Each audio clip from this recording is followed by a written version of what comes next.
Well, good afternoon.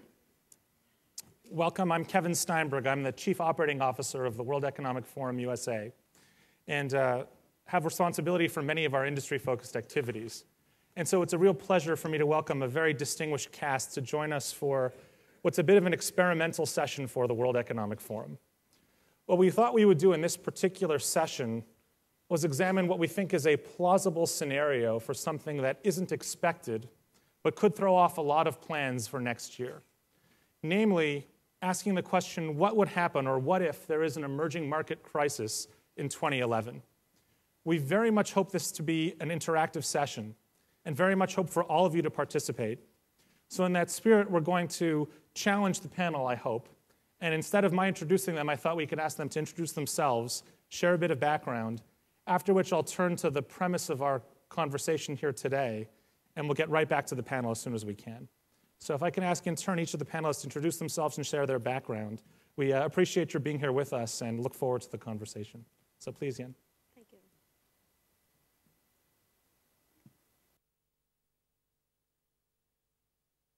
I think it's on. You can.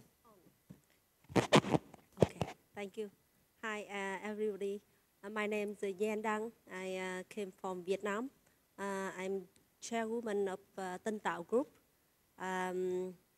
We are the leading industrial park and infrastructure developer in Vietnam. And for last 17 years, we have been creating 100,000 jobs for people. And myself is the chairwoman of Vietnam-US Business Forum. And also I got promoted by Prime Minister to be a chair of ASEAN-BIZ, the CEO Summit coming in October in Vietnam. Thank you. Great. Good afternoon. My name is Gerald Lawless. I'm originally from Ireland, but for most of the last 32 years I've worked in the Middle East, specifically in Dubai. I'm the executive chairman of the Jumeirah group, which is primarily a hotel group. And we have 8 rather large hotels in Dubai, including the well-known Burj Al Arab, which I think is quite famous around the world. We've also started branching out around the world. In fact, we have a hotel in New York, London, and we are now developing with 34 management agreements for hotels across the world, including 6 in China, some in Bali, in Thailand, and in different parts of Asia. It's a group that has started to develop. We have 11,000 employees in Dubai, and most of them are nationals of emerging countries.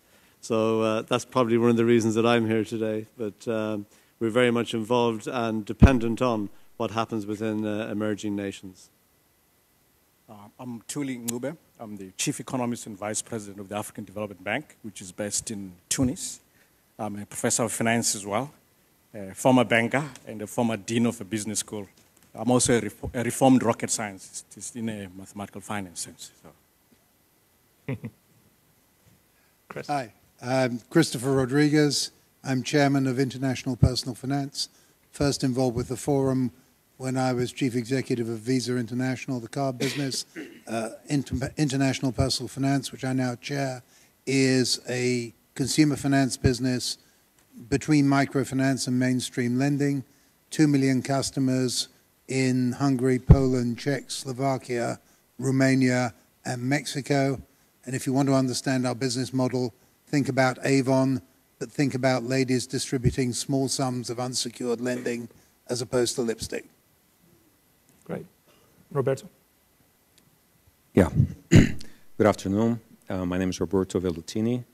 I'm the Vice President for Operations at the Inter-American Development Bank. The Inter-American Development Bank is the largest regional development bank in the world.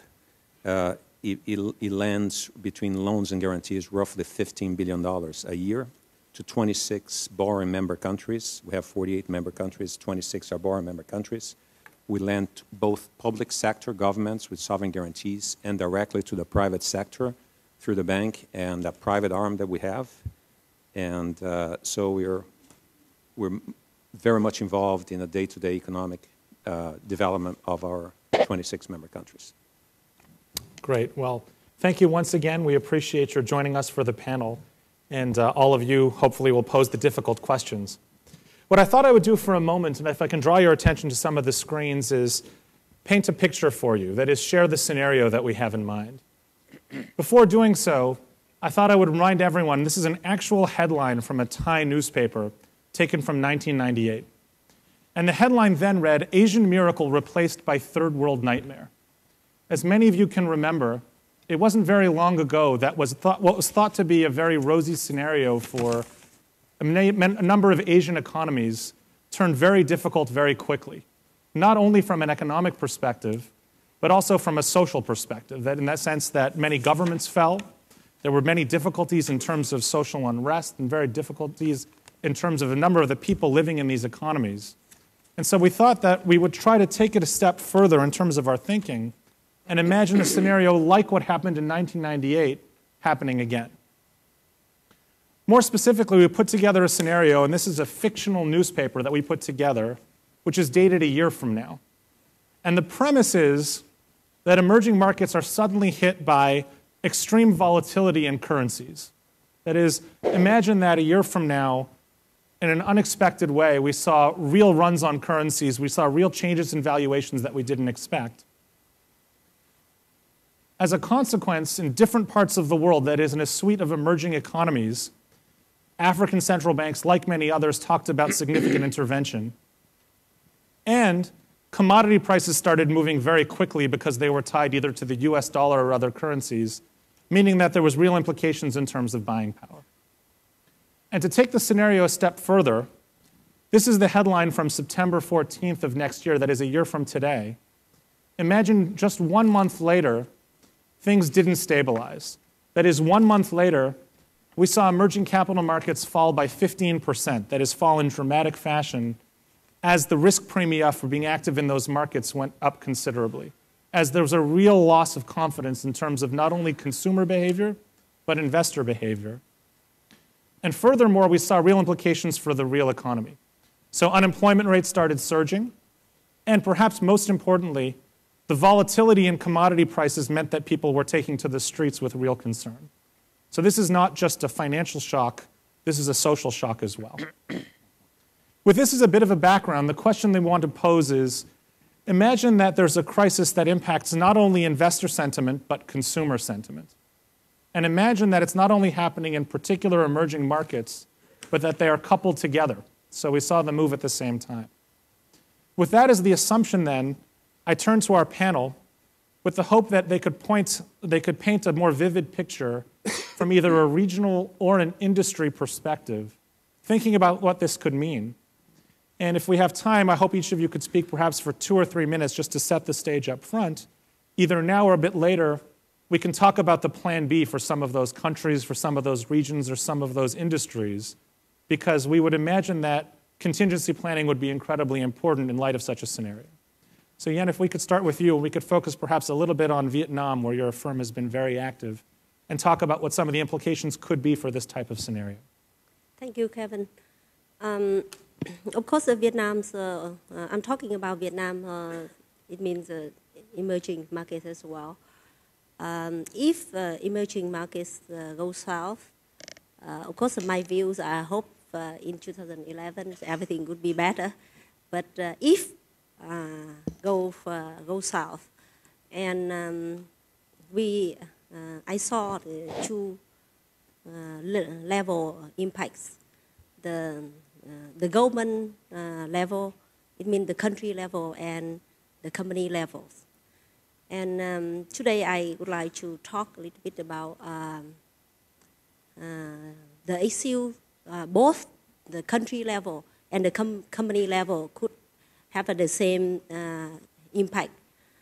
When the economies go down, so you can see on the society and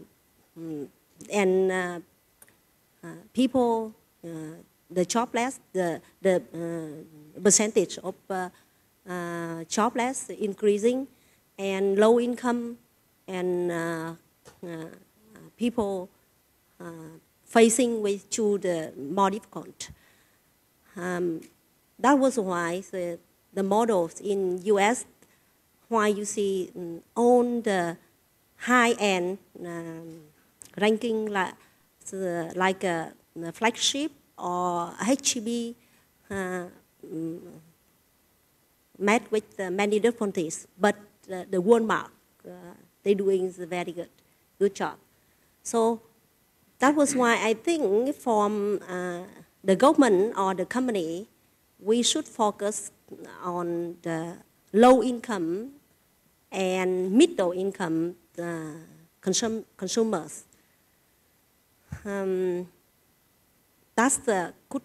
It means that we should adjust our plan. Our plan B, our company, for example, we as a developer, before that, we focus on the recognized and reputable investors.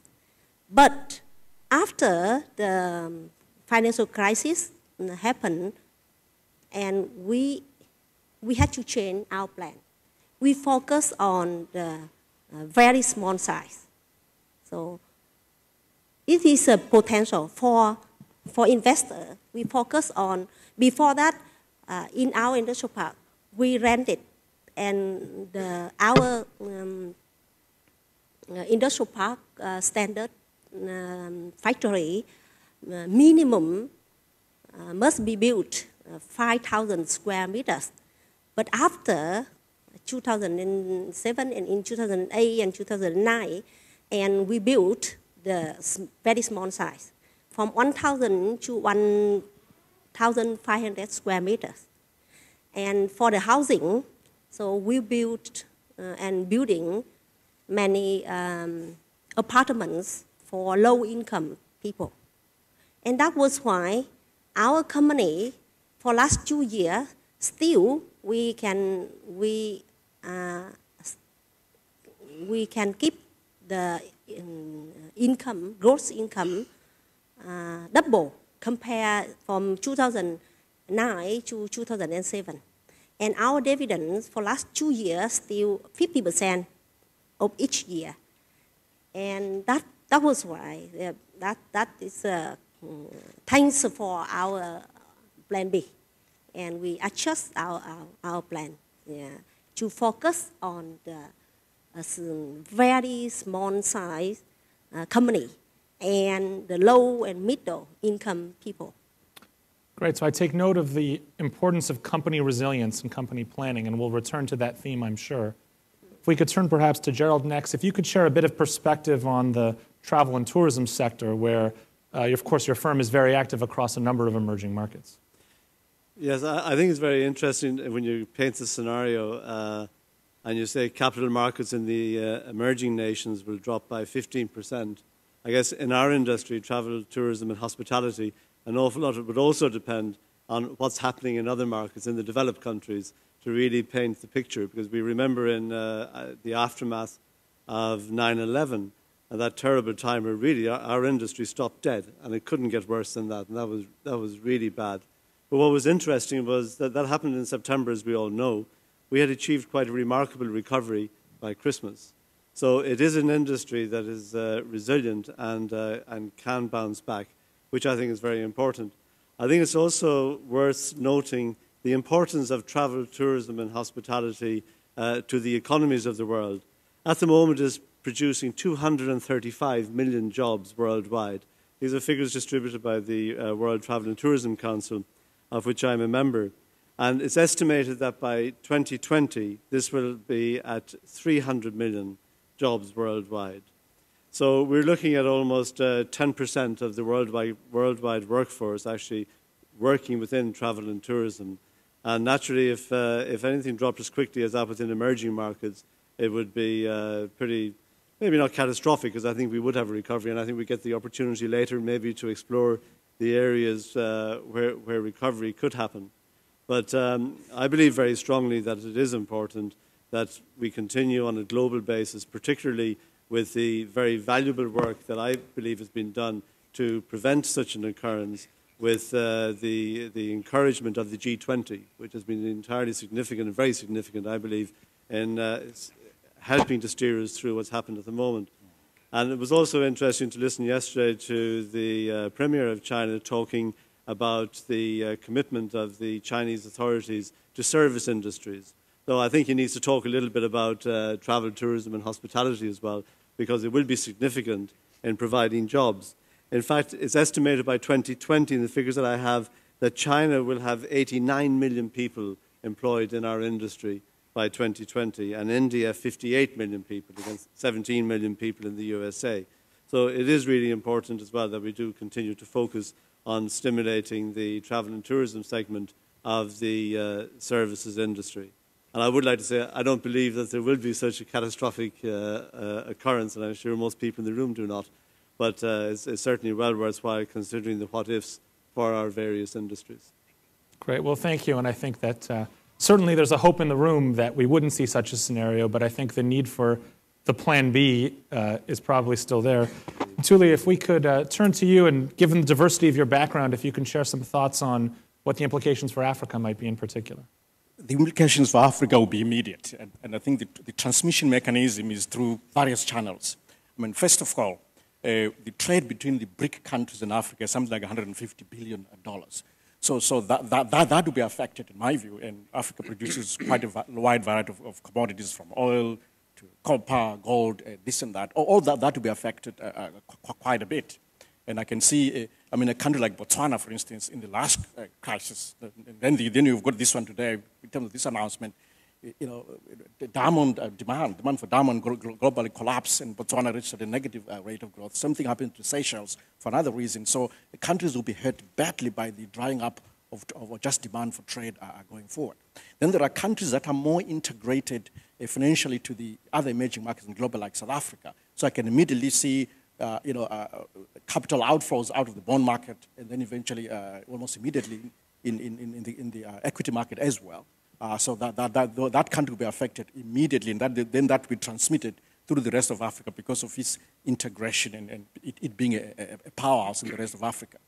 And then almost immediately, maybe not immediately, but medium term, foreign direct investment will also be affected negatively because the bulk of FDI in Africa is coming into resources, into the resources sector. Certainly, if prices of commodities go down, then certain investments within that sector become unviable. So I mean, they'll be suspended. I know Botswana, for instance, would seize any further development of mines in the diamond sector. The same would apply to any oil drilling in Nigeria somewhere and in Angola because of that tanking of commodity prices. Now, if the following headline is that there will be a rise in food prices in Africa, there will be riots on the streets. There will be riots in Senegal.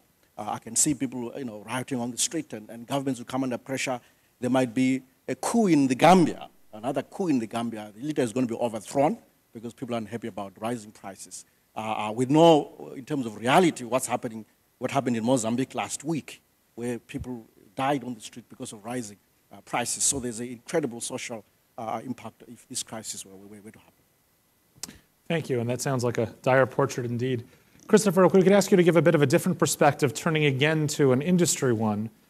Given your work in consumer finance in particular, your perspectives on what the implications of such a crisis could be for borrowers, for lenders, for others who are impacted by such a scenario.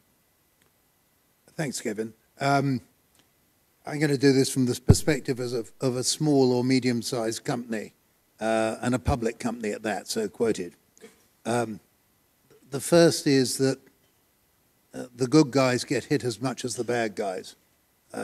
If you want that at the country level, in the generalization about Eastern Europe and how it was hit through the most recent recession, people have been slightly amused, or bemused, I should say, to find out that Poland was the best performing country in the European community and Hungary was one of the worst. And at the beginning of the last crisis, they thought they were all the same. The second thing I think that will occupy you if you're running a business and you're a public company is the hedge funds will be all over you. And those headlines, the first thing that will happen is you'll get shorted, big time. So you need to understand that whatever you're doing running your business, you're also going to be doing some quite interesting things managing relationships with shareholders. And as one hedge fund said to me in the recent economic crisis, it's not that we don't think you'll recover, it's just that we think we can make money while other people don't think you can recover. The next point, I think, is we talk about Plan B. If you're talking about a Plan B after the crisis hits, and it's a crisis of the type you described, you're a year too late, or a lifetime too late. This is not something you can react to. It's something you have to prepare for. And I think in the consumer lending space, you're talking about two issues, the impact on your customers and the impact on your funding.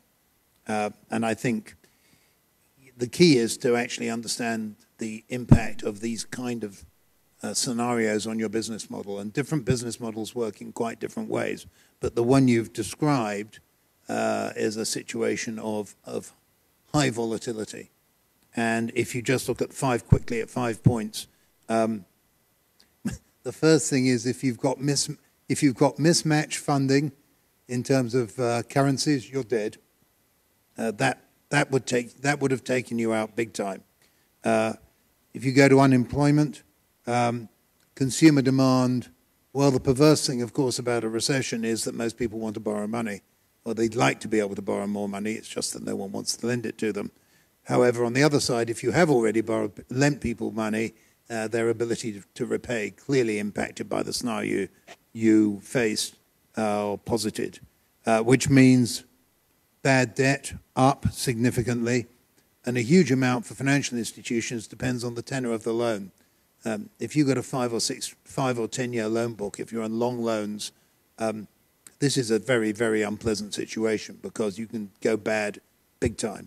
If you have a shorter loan book like my company does, which is 52 weeks, you basically work the pain through the system quite quickly. Fourth point, social unrest. One of the things we saw in the last recession in Hungary, everyone expected can't pay. No one expected won't pay. When the media decide, because of the social unrest, that consumers should protest by just stopping payment, you get into a very, very interesting situation as a financial institution and indeed as a government. And finally, back to the raw material for finance companies, which is funding. And everyone expects that the real problem here is the price of funding, which will clearly go up in a more volatile situation. But actually, that isn't the problem. The problem is availability, and it comes back to Gerald's point. In this kind of environment, it's extraordinarily challenging to get funding for your business. And that's true in financial services, but also in non-financial businesses. So I think the big lesson in terms of be prepared is be diversified in your funding sources. If you have a single point of funding and a single date when it has to be renewed, and that happens to be in the middle of a crisis like this, you're going to have a very bad night, or week, or year. Great, thank you. And then last but not least, Roberto, if you can share some perspectives turning to Latin America. We've looked at a number of other emerging market regions, but don't want to leave out our friends in Latin America. Sure. Thank you, Kevin. Just let me start by saying that I think our working assumption, which is that emerging markets, and I'm referring specifically to Latin America, they have greater consumer confidence and investment confidence, I think is correct, at least based on the experience of the previous crisis. They are more resilient in the past in both ends, investment and consumption. Now, that doesn't exclude the possibility of, if the assumption proves wrong, that we're going to have a credit crunch, increased counterparty risks, and all the, the domino effect that is associated with a financial crisis. However, we did some simulations at the AfDB of most of Latin American countries, and our conclusion is that from a fiscal and the banking sector, Latin America as a whole, and again, the composition is important. We talk about the aggregate, can withstand a contraction of roughly 8% of GDP on the aggregate due to a crisis without collapsing, which is roughly an approximation of what happened. Now, having said that, if the assumption proves wrong, how you deal with this, my preferred analogy of dealing with crisis is analytically the way we deal in the AfDB and other places with natural disaster. The difference between a financial crisis and natural disaster is who causes it. One is God-made, the other one is man-made. But the principles are the same. And essentially, you need two approaches for natural disasters, which applies to financial crisis. One, you need preventive measures. So you have preventive and mitigation measures like earthquake-resistant buildings, seawalls, etc. So you need preventive measures in the financial sector, which usually take the form of financial regulation. What is the problem here is that financial regulation is always trying to catch up. It looks like financial regulation is in T, and the financial sector is already in T+1. And it's, when we learn about where they are, it's always too late. That's the component. I think Christopher mentioned something about the preventive. The other one is, again, analogous to a natural disaster, is what we call emergency response. The analytics are less clear, and I think you have to choose the instrument for emergency response. What you have seen in the previous crisis, emergency response usually comes from the public sector, basically bailing out everybody. That's fine. It's one way of doing this. There are other ways of doing this. For instance, what I'm saying, in other ways, in a more organized fashion. For instance, you have fiscal contingency lines that you can set aside in case there's a dip. You have to intervene quickly and prevent the situation from getting worse. So you have some fiscal and insurance schemes that, taken together, can mitigate the distribution of risk that would apply to a financial crisis. And finally, being cognizant of this, we at the AfDB, we're doing a lot of work in both ends, in the prevention of financial crisis. How do we do this? And work with the financial sector, insurance sector, capital market sector of our borrower member countries, trying to strengthen supervision, capital markets regulation, etc., in order to have a better and more liquid system. And secondly, we provide a lot of what we call counter-cyclical financing. If the country is hit, like in the previous 2 years, by a financial crisis, without having an organized way of dealing with this, then we're like the financiers of last resort, which is typical of multilateral organizations. And so we provide a lot of counter-cyclical financing that in a way contributes to to mitigate the effects of the crisis and try to restore balance to the economy. Great, thank you. Well, Roberto, you mentioned both the aspects of prevention and mitigation, both of which are very important when we talk about resiliency. One of the questions I'd like to pose to the group from each of your perspectives is, if we think of those two dimensions, of the prevention and the mitigation dimensions, where do we see acute or at least potential weaknesses? In other words, if you think of your respective industries, your respective regions, where is it you think that either today we should be doing more, or a year from now in this kind of scenario, there'll be vulnerabilities that have yet to be exposed? Would anyone care to jump in? Okay. Please. I think within our industry of travel, tourism, and hospitality, one of the greatest threats that we have, and this really could precipitate a slowdown in activity, is what I believe is the misguided approach of many of the environmental lobby groups, who really try to get the idea across that travel is bad. That travel is bad for the environment, that it's bad for society. And I think it's actually quite the opposite. Okay, I have a vested interest, but I genuinely believe that the governments around the world need to look towards lifting the barriers to growth in travel and tourism. We hear an awful lot about people in Heathrow in London a couple of years ago trying to stop people from traveling by aircraft because they said that it's environmentally wrong. And they called themselves, I thought appropriately enough, plain stupid. And that's the name of the group. But really, what the point they were making was that there are too many carbon emissions going into the atmosphere from aircraft, which I believe actually is less than 3% of the total emissions that do go into the atmosphere. But it stuck, and the idea began to take hold that it would be wrong to travel.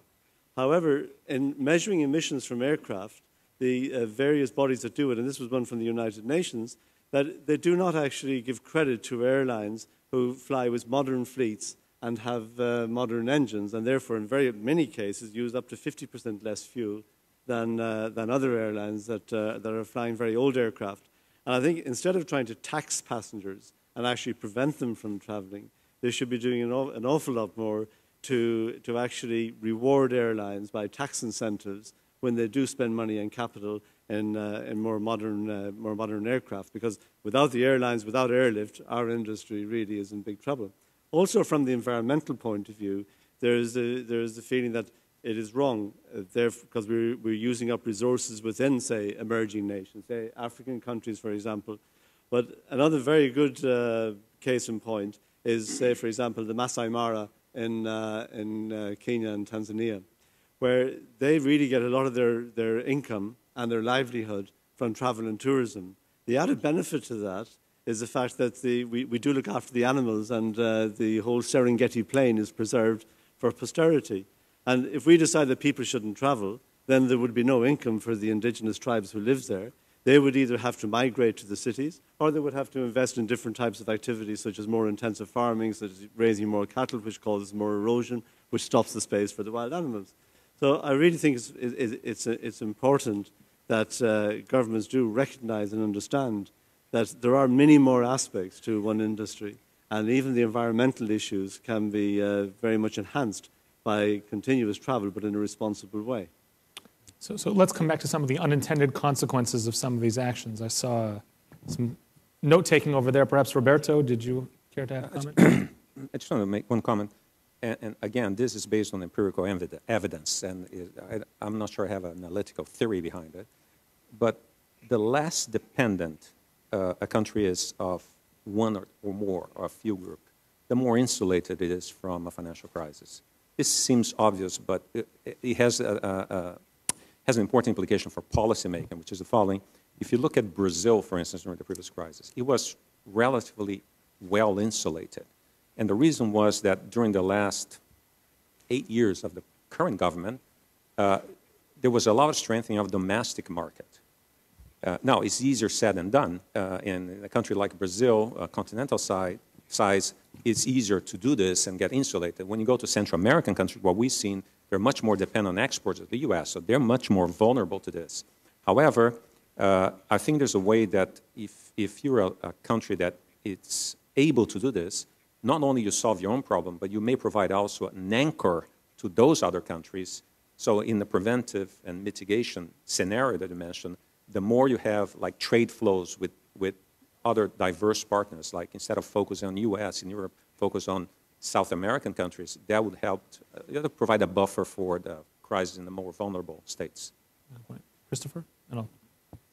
Just to take your prevention and mitigation points, I don't think there are a lot of new ones, but I think there are ones that we can do better. I mean, the first, and if you take an emerging market perspective of consumer lending or consumer borrowing, is education, to make sure that people don't overstretch themselves. I mean, blindingly obvious truth. Actually, to say something for emerging markets, in my emerging market business, people in emerging markets are, for the most part, much less willing to overstretch themselves than people in developed markets. Bad debt performance, credit card bad debt performance is worse in Chicago than it is in microfinance. It's important to remember that this is a sin of the developed world that we should do well to try and avoid the emerging markets getting into. The second is the one true of banking the world over, which is the asymmetry of reward and exposure. And you absolutely need to make sure that there is no motivation built into the system to have people doing stupid things. Just as an example, 80% of my business's agents' commission is on collections. Strangely, if you are paid predominantly on collections, not making you loans, you are inclined to make less risky loans. It's a strange fact. The third element of prevention is regulation. And as you said, the big challenge is regulating for the future as opposed to regulating for the past. But in the consumer lending space, actually, this is all about affordability and good practice in terms of ratios to disposable income. And finally, on the mitigation side, I think it's there. You need financial institutions which have sufficient lending strength in their balance sheets, and Ball did that last week, or headed us in a better space. And the second thing is you need a buffer. And if your buffer is your bank, that's marvelous. But someone's going to go down, in a free enterprise system. And the question is, how responsive is the buffer? And can you tamp down the volatility and not have it amplify? All good points. Mthuli, I saw your hand go up. Three things. The first one on, around building resilience.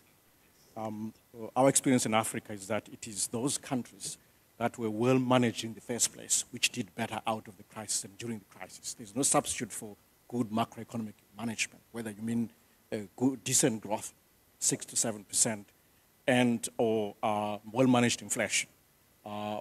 Foreign reserves in a very comfortable space in terms of import cover, more than 6 times import cover, 6 months rather import cover. Good macroeconomic management is part of the plan. We saw that in Tanzania, where there was good macroeconomic management before the crisis, reasonably in Kenya, definitely in Uganda to some extent. The second point is you build resilience through economic diversification. Certainly our experience in Africa is that a country like Ethiopia, only the growth in Ethiopia only dropped about 8% during the crisis. Otherwise, it was doing 11%. It has done 11% for the last 5 years. In fact, I think the contest is really between China and Ethiopia, in my view, globally. And then also you have a country like Nigeria, which you always think of as an oil-producing country, but over the years, it's now a decently diversified economy into agriculture, into services. Again, growth only dropped about just below 3%, and it was out again. So diversification, which is long-term, is how countries in Africa should build resilience. And then finally, my third point is on contingency measures, just for soft lending. There's no substitute for having someone waiting to bail you out. It cannot be the central bank. And then fiscally, I mean, that piece of resources will always be limited. So is the AfDB, is the World Bank, is the Inter-American Development Bank, as he has said, we stand ready to assist countries with trade, especially design trade finance facilities to deal with distress like that. Great. I do want to turn to the audience for questions in a moment. Let me pose one last question to the group, and then we'll open it up for your questions. Part of this premise was that if we look at investor expectations today, that there seems to be quite a consensus that growth will, by a wide margin, come from emerging markets in the foreseeable future. And if we look at not necessarily the absolute size, but certainly the growth that we see in global GDP, it's going to come overwhelmingly from emerging markets. My question for the group is if anyone has a perspective on how could that not be the case? Is there a way that that premise would be proved wrong? Because some of the investors in this audience have spoken to me just this week and said the one thing they know is when everyone has a shared view about what the right way is to invest, it'll prove to be wrong. So my question for you is, how might that prove to be wrong? Does anyone want to take a stab at that? For Africa as a potential growth pole, the risk is almost always domestic, which is really the risk of policy reversal, the risk around governance, challenges, the risk of civil war. Those are always risks in Africa, especially in economies that have an impact regionally, have an impact, beyond the continent. To me, that's really the risk that I see out of Africa as a potential growth pole. But also, Africa is very sensitive to what's happening in China and the BRIC countries.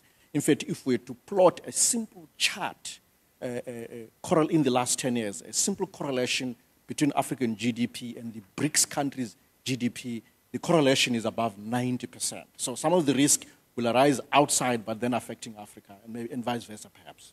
Interesting. Yen, please.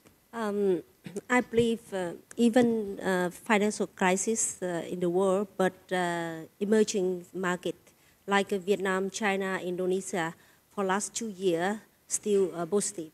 In Vietnam, GDP for last year, almost 6.8%, and we expect this year around 7%. And actually, from our company, so like I said before, dividend still got 50% for each year. So it means, I believe, emerging markets like Vietnam, China, Indonesia still have a lot of opportunities for investors to come and invest. And especially right now in the world, financial crisis, so many companies, they met with difficulties. So it means less competitors. if you came now to Vietnam, to emerging market, so much more opportunities and easier for you to get the deal done.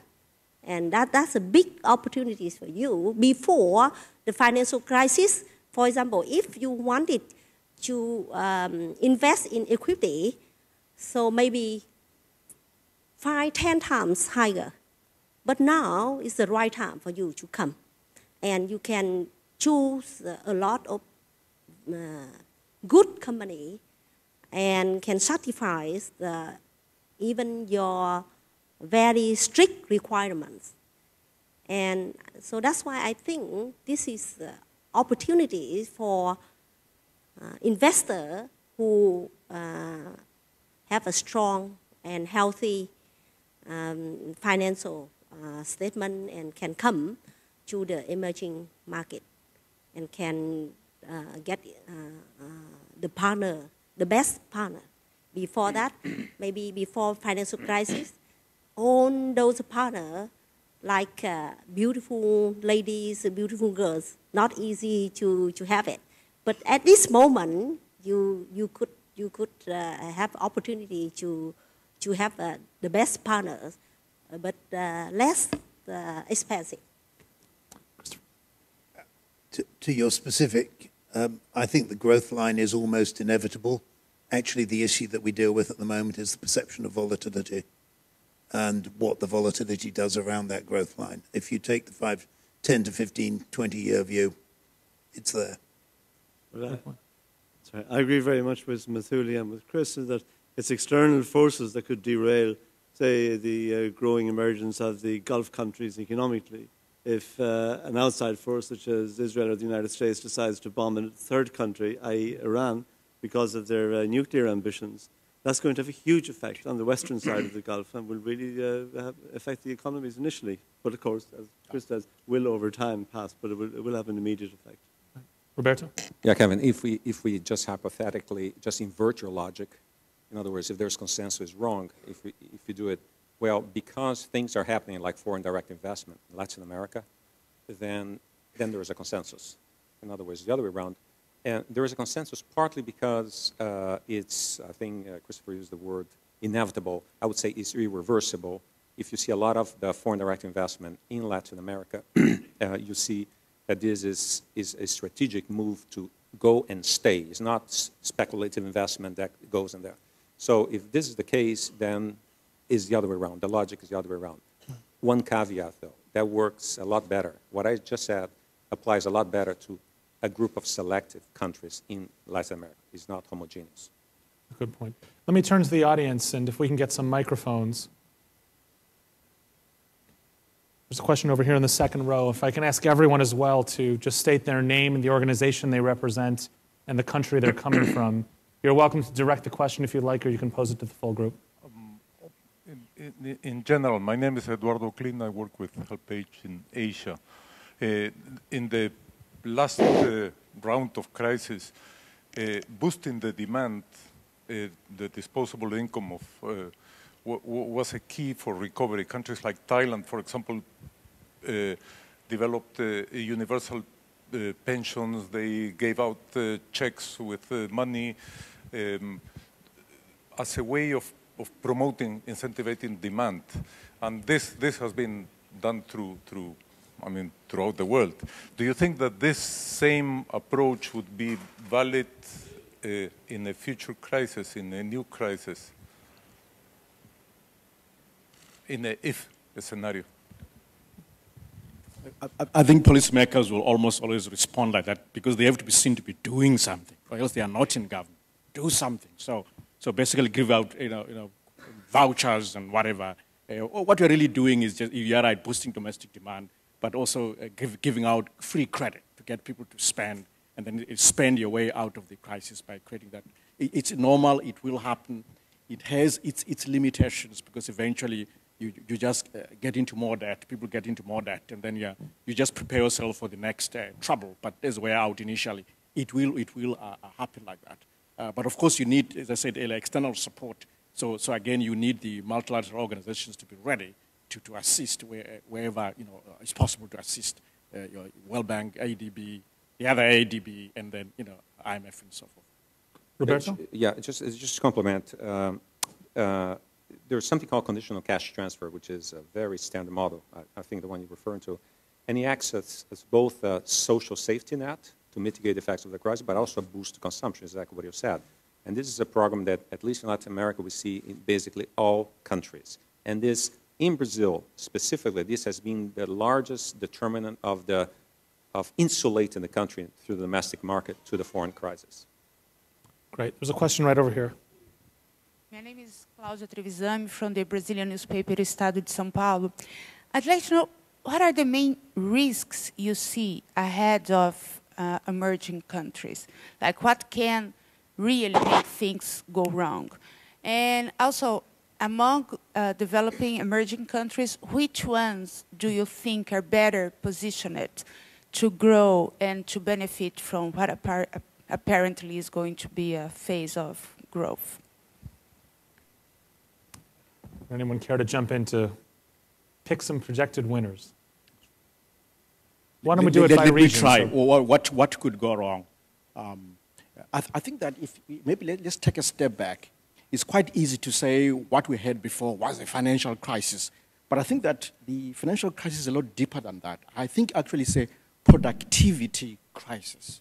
What really happened was that it was the lower productivity countries were losing savings to the higher productivity countries globally. That's why you find, for instance, Asia accumulating all the savings. I think it's a productivity crisis. So if that is the case, then the risk to emerging markets is productivity falling. Certainly, we saw it in the last Asian crisis that if you watched your just simple return on equity on investment, just prior to that crisis, that was falling. And I think that if you recall, that's what Paul Krugman pointed to. And that already is pointing towards productivity difficulties, investment returns difficult. So to me, perhaps the issue really is productivity. We need to watch out for that trend in productivity. That's what drives a crisis, in my view. Roberto? 100% in agreement. Plus, for me, will be the bottleneck of the decade, is the capacity of governments to generate infrastructure projects that can be financed either by the public or by the private. There's a tremendous shortage of capacity to do the basic feasibility studies. So you see a situation in many countries where there's a demand for infrastructure, which is basic for productivity, and you don't have projects, and you have money, you have liquidity, and you don't have projects. And this is something we're working very closely with our borrowing countries in order to enhance capacity to generate projects. And it's Christopher. On the positive side, but it could be a risk, I think starting in the country in which we find ourselves now, the use of consumer credit. I mean, it's important to remember that this is not a country fueled by consumer credit. It's fueled by infrastructure investment and many of the things you've described. So a very small dab on the accelerator would have a huge impact in a market this size and in many of the emerging markets. But if you mismanage that, you could have the situation which the Koreans lived through. And most central bankers have looked at the Korean experience and don't want to go there again, thank heavens. But mismanagement of consumer credit could cause you a large problem again. I think if you talk about regions, just very quickly as well, I say within the Gulf region, if you have a big fall in the price of oil, it could really take away a lot of the ability of these sovereign wealth funds to be able to help countries out of their crisis as they did in the previous crisis a couple of years ago. Good. I'll turn. There was a question right over here. 对不起，我说中文吧。这个我是来自四川汉龙集团。I'm from Sichuan Hanlong Group. 汉龙集团。我觉得呢，今天我们来到这里呢，讨论。I think we are here today discussing what if the financial crisis occurs again? What kind of solutions should we have? I have been inspired a lot by your suggestions. We think that from the financial crisis as well as the Asian financial crisis, if we can find out some of the reasons for those crises and take corresponding solutions and our preventive measures to avert such kind of crisis that would be more meaningful? Thank you very much.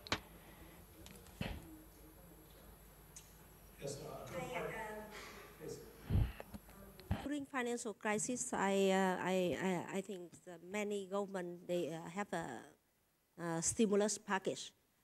From my view, I saw Vietnamese government and Chinese government, they did the stimulus package very well. They subsidized the interest rate for the loan, so they creating more jobs for people. And also they supporting for the company who produce products, and also they supporting the market, the consumption. So I think the stimulus package to subsidize the interest rate, that's the government, they didn't lose nothing. For example, in Vietnam, they used 1 billion to subsidize. So with 1 billion to subsidize the interest rate, and they could lend 30 billion US dollar. And with 30 billion US dollar for 1 year, with the tax, VAT tax, and they could and they got 10%. It means 3 billion. They subsidized only 1 billion, but after that they got 3 billion. So it means 3 times than they subsidized the interest. And not only that, beside that, they also collected the income tax from the company. And because of they subsidizing the interest rate, and that's helping many small companies who could expand their business and continue keeping expanding and providing jobs for the countries. So I think the stimulus package in Vietnam and in China is provided a lot of positive impacts for the countries. So that I think if 2011 continue financial crisis, other governments should consider about that experience. Thank you. Good. I want to give our panelists a moment. I just wanted to please go ahead. His question. Three quick things. One is, say, there will always be crisis, financial crisis. I think it's almost a feature of the capitalist system in its various forms, degrees of control, and so forth. That's the first thing. But secondly, I think through improved regulation, we can begin to mitigate against the impact of the crisis, or indeed the possibility of occurrence. But the bad news is that regulators and private, sector players play a cat and mouse disease game, rather. Sometimes you design products because you want to get away from the regulators. So precisely that. So the more you regulate, the more innovation you cause to happen. So that's kind of the bad news, but regulation is probably at the core of what we do. There's still something that I think we're not talking a lot about in the global financial system. Is about the market designed insurance in the form of credit default swaps, which we know was quite a big issue during this crisis. We still haven't found a way of coming up with a replacement for it, and I think it will become an issue in future. We know how to provide insurance for depositors in terms of depositor insurance and so forth, but we haven't figured out an explicit kind of interbank depository insurance system apart from the market designed and market developed credit default swaps. So we need to deal with that at some point. So I want to give our panel in just a moment an opportunity to sum up or share any last thoughts. So I thought I'd put you on notice that we'll come back in a minute. But we had time for one, maybe two more questions. There's a question right over here first. Thank you. It's working. Tigran Gerbashian, Armenia, America Group. My question based on some more speculations that it was presented in the question. First of all, I think that the emergency markets will not have the local crisis. Due to the globalization factor, the emergency crisis will cover all emergency markets. This is the first assumption. Second assumption, that the financials of the last resort, financial resources, will not be covered such a huge financial crisis. And as a result of that, the only source of financial resources to help in the as a last resort will remain China, who behave in that same way during the '98 crisis, providing the last resort lending to the surrounding country, and behave in the same way during this crisis, providing some real loans to the surrounding countries. What do you think? Is it possible that the emerging market crisis will become as you know in the Chinese hieroglyph, the crisis meaning the opportunity? What do you think? Is it possible that the new crisis, emerging crisis in 2011, will be a very good opportunity for China to make yuan as a reserve currency for emerging markets? Is it speculation completely, as everything what we are talking about here? But please react on that. Thank you. Great, so I'll turn to the panel. And in 30 seconds, the yuan is already a global currency because it is backing the US dollar in the sense that Chinese foreign reserves are supporting domestic debt in the US. So it's already reserve currency by default. I agree. Roberto agrees.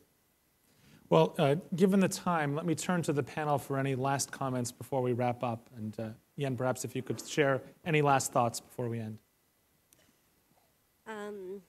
I believe all the world is getting better, especially the emerging market. So I think for the financial crisis, we cannot wait for outside to help us.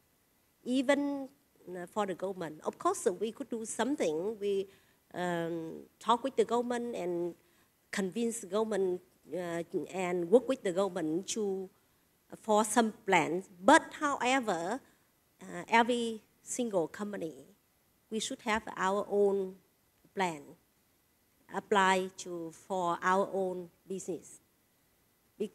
Because everybody must get on our own foot. And after that, the government could help us. If we didn't have our own plan to help ourselves, we could die before anyone else could help us.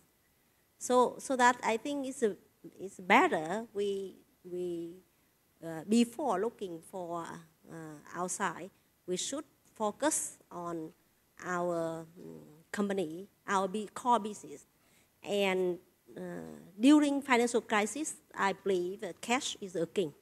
So what business, what project, what core business of our business could provide more cash flow, we should focus on that business. And like I shared before, the low income and middle income is increasing. And that's the market. The market for low income and middle income. We should focus on those markets. And I believe if we could focus and adjust our plan and diversify our customers, and the business could be getting better. Thank you.